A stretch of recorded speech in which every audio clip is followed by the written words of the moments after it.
All right. Good morning, everybody. Welcome to Headline Hits with LW. It is January the 3rd, Monday, January the 3rd, 2022. I got to get used to saying 2022. And what a beautiful morning it is. It's very cold here in Idaho. How do you guys like the background there? So I got to say kudos to my brother Alan and to my brother War Machine. They have created this new look for us for headline hits. I told you guys we'd have a surprise for you this morning. And surprise, I think they did an excellent job. It just totally looks amazing. In the background is Boise, Idaho. And over I think it's my left shoulder, is the capital of Boise there. So this is the new look for headline hits. It is really taken off. I think we're starting to get around 5,000 views on headline hits every day. So that's truly amazing. And thank you all for watching, for sharing it out, for hitting that like button and getting that algorithm up. It's really just taken off. So let's get right into the news. For some reason, I thought, maybe this morning we'd lay off old chocolate pudding in his pants Biden. I didn't think there'd be anything newsworthy at the beginning of the year. And then bam, this hits me right in the face. 10 Puddin' Pop 2021 blunders that killed the American energy renaissance.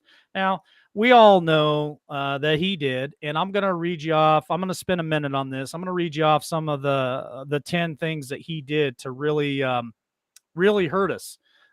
So he wasted no time after being sworn in as president, destroying the U.S. Renaissance ushered in during the Trump administration, which made the country energy independent and a net annual petroleum export for the first time since 1949. That no joke. It's fact. You can't dispute that. So here are the 10 things that he did. On day one as president, he canceled the completion of the Keystone XL pipeline, which took away thousands of American jobs, reducing domestic energy production and driving up the cost of oil. That's number one. The second thing that he did is he was suspending oil and gas leases in the Arctic National Wildlife Refuge in New Mexico.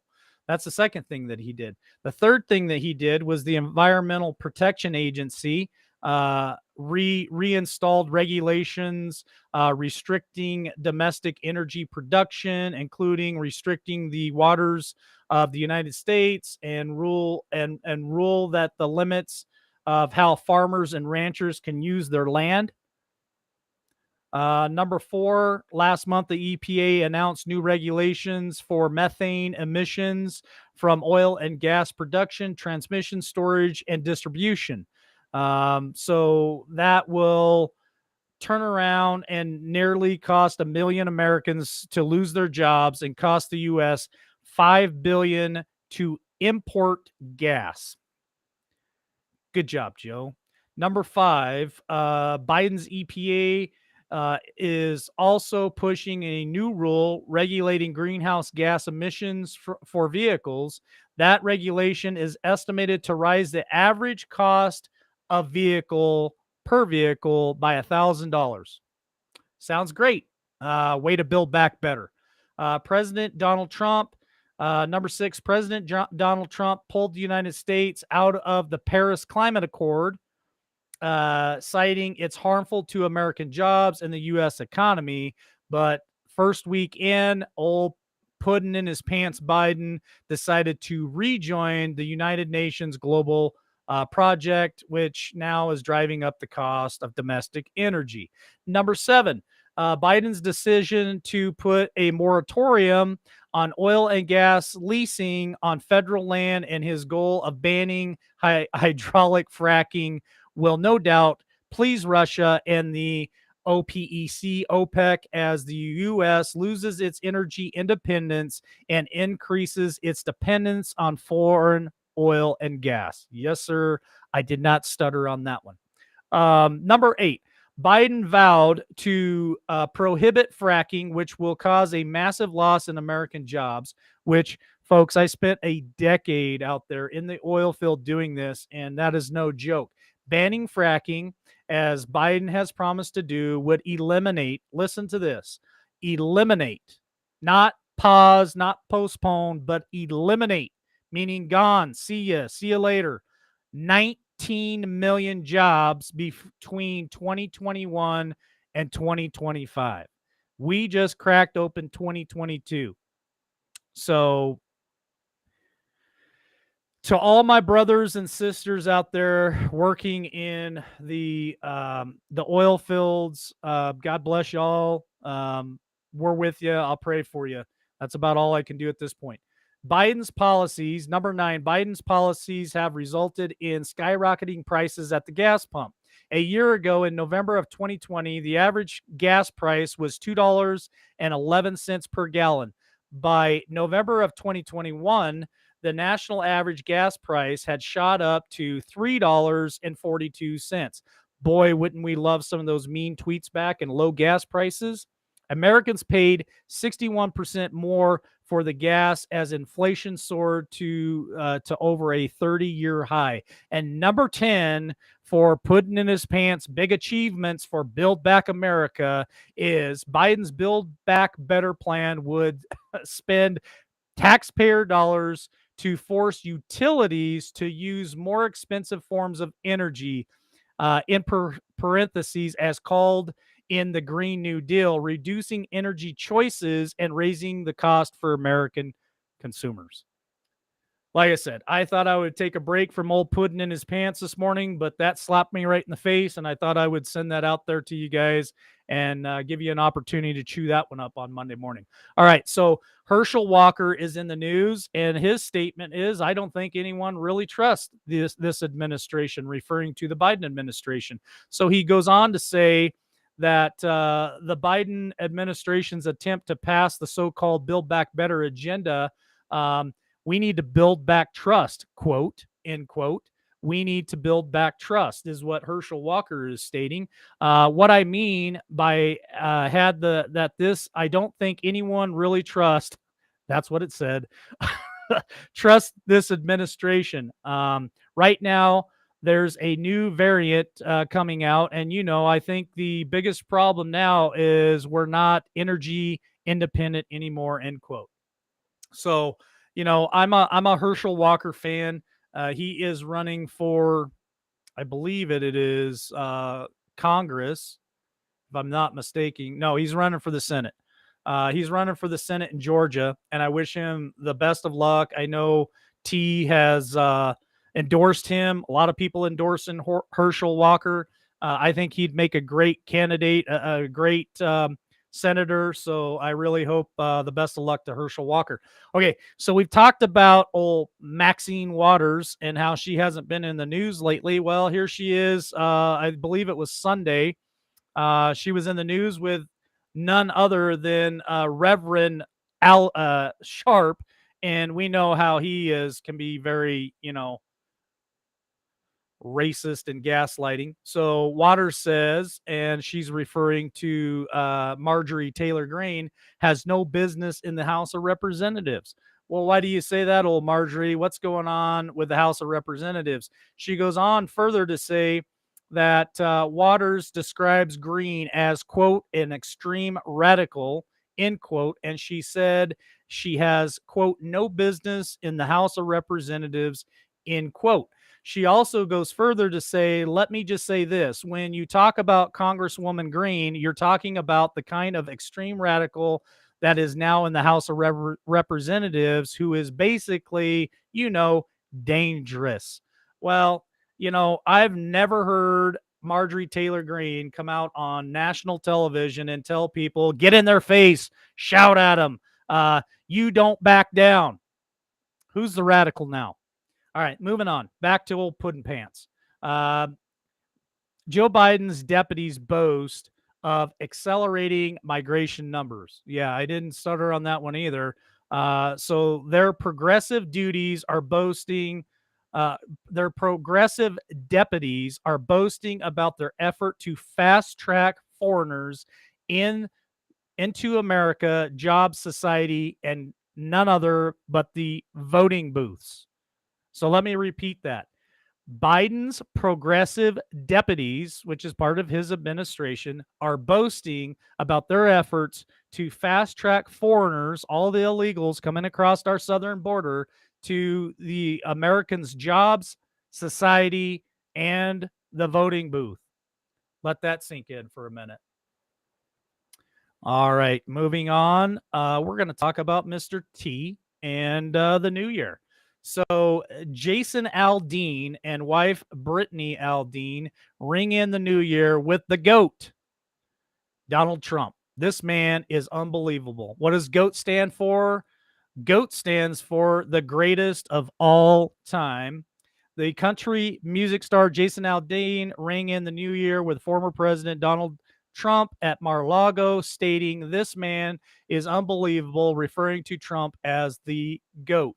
Um, I'm a Jason Aldean fan. I love his music, but I heard he can be a real horse's ass. If that's true, I hope not, but it's nice that they had a great party. All right, back to old Puddin' Pop in the this one right here really breaks my heart. Um, these blue states, these blue cities, these mayors and governors who continuously run our country into the old dumpster. It really breaks my heart that people continue to vote for these people. So in 2021 was the deadliest year in a quarter of a century in Lori Lightfoot's Chicago. You heard me right. Quarter of a century, 25 years. Last year proved to be the deadliest in a quarter of a century in Mayor Lori Lightfoot's Democrat ran strife-torn Chicago. Goes on to say that the Associated Press notes that 797 homicides represent 25 more than were on record in 2020 and 299 more than what was on record for 2019 and the most since 1996. There were 3,561 shooting accidents in 2021, which is just over 300 more than were on record in 2020. For those of you who live in Illinois and live in the Chicago area, man, that state needs to be a constitutional carry. I don't think I could live there without packing, to be honest with you. And in the news that doesn't matter, yes, the news that doesn't matter. I don't know why this is even in the news, but I thought I'd bring it up. Jeff Bezos mocked over the New Year Eve disco outfit, world's tightest pants, becoming Pitbull. And the photo of him in his disco outfit. And yes, he did spray those pants on, and it looks disgusting. Amazon founder Jeff Bezos was ruthlessly mocked on social media for his recent Instagram post showing himself wearing a disco outfit as he celebrated the new year with his girlfriend, Lauren. I don't even care what her last name is, and I don't even care about that. It was just something I thought I'd bring up. All right. I can't hit that one yet. Let's go to the GOP representative, Mayor Jara. I don't even know how to pronounce his dumbass name, but more dumbass out of his mouth. Let's hear what he has to say today in the news. On January 6th, Republicans had, quote, riot in envy over the Democrats' BLM protest. Yes, you heard me right. This idiot, he's a Republican out of, I think it's Michigan. Maybe it's Minnesota. One of 10 Republicans who voted to impeach former President Donald Trump said Sunday at Meet the Press with the good old Chuck Todd. He says that the Republicans who rioted in January of 2021 had riot envy toward the BLM protests during the summer of 2020 after the George Floyd mishap. I'll just leave it at that. So Chuck Todd says you've got one party that's being led by the Trump here that seems it is trying to delegitimize our democracy. Does that concern you? So here they are putting out, the democracy's under attack by the right, by the conservative movement, just more vomit that they spew out of their mouths, plain and simple. I thought this article was a little bit interesting. Exclusive: United Airlines outsources work to potentially on vacation London flight attendants. What's that all about? United Airlines allegedly allowed potentially on vacation London based flight attendants to work alongside vacationed American staff as it grapples with staffing shortages. Co-founder of the airline Employees for Health Freedom, Captain Sherry Walker, exclusively told Breitbart News on Thursday. So they're having a hard time covering these flights. A lot of these flights are getting canceled. It's pissing off a lot of people out there who, are trying to travel around, and they pay all this money to work, and now their flights are getting canceled. Things are getting backed up. I heard people talking about it over the holidays. They couldn't fly here, they couldn't fly there because all these flights have been again canceled due to mandates and restrictions. And so now it looks like they're breaking their own rules. And if you remember correctly, I think it was once or twice last week, I reported on the old flip flop and Fauci that he was giddy about trying to use domestic flights and using restrictions on domestic flights. He even quoted saying, "Hey, this is a great way for us to force people to get vacationed." And it's just not. This is all crumbling. It's all falling apart. The wheels are coming off of it, folks. Stay in the fight. Stand tall, chin up, because they can't beat us. They can't win. All right. Last article of the day. I found this very interesting, and you've really got to listen to this one here. U.S. billionaires with a B grew their wealth by 340 billion with a B in 2021 as the middle class shrinks. Who are these people?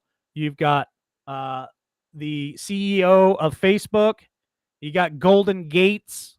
You've got the Rocket Man, and then you've got the Twitter Man. And I won't say their names, but those are the four that increased their wealth by 340 billion with a B dollars.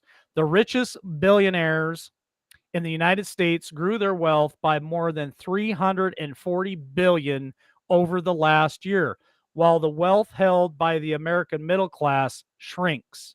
Why is this important? Well, these guys are involved in a lot of that stuff that we talk about on a daily basis right here at LWN.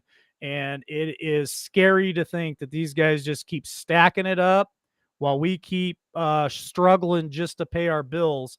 So the billionaire class is Elon, Jeff Bezos, Billy Golden Gates, Larry Page, Mark, the CEO of Facebook, and Steve Ballmeyer, Larry Ishlan, and old Warren Buffett himself. Those all just keep stacking cash, and we keep fighting back. So that is the headline hits for this morning. I hope you guys enjoyed it. I hope you guys like this new look that War Machine and Alan put together for me. And we are gonna bring it. We have some other things in the works that we're gonna bring to headline hits as well too. I think you're really gonna enjoy it. I know a few of you have reached out to me and asked for a couple of extra things for us to do, and we're working on it. I think it should be about wrapped up this week, so we'll be excited to share that with you in the coming days as we keep putting out the headline hits. Keep liking, keep sharing, keep sending this out. Help us grow this little segment of LWN, and I'll definitely look forward to seeing you guys tomorrow. Kathy H., you are my new hero, miss. You are my new hero. And yes, I've got your email. I was getting ready to read it before I came on this morning, and I got sidetracked. So I've got your email, Kathy. I'll read it. I'll respond to it. Good morning, John E., my brother. Good morning, Tracy Q. Love y'all. Have a great day. And today we will have Clay Clark on Podbean. So if you guys want to join us over on Podbean at 3 Eastern, we will have Clay Clark on this afternoon. So that should be an exciting conversation. You think I'm 100 mile an hour. This guy's got me beat. So love you all. Have a great day. We'll see you at Podbean.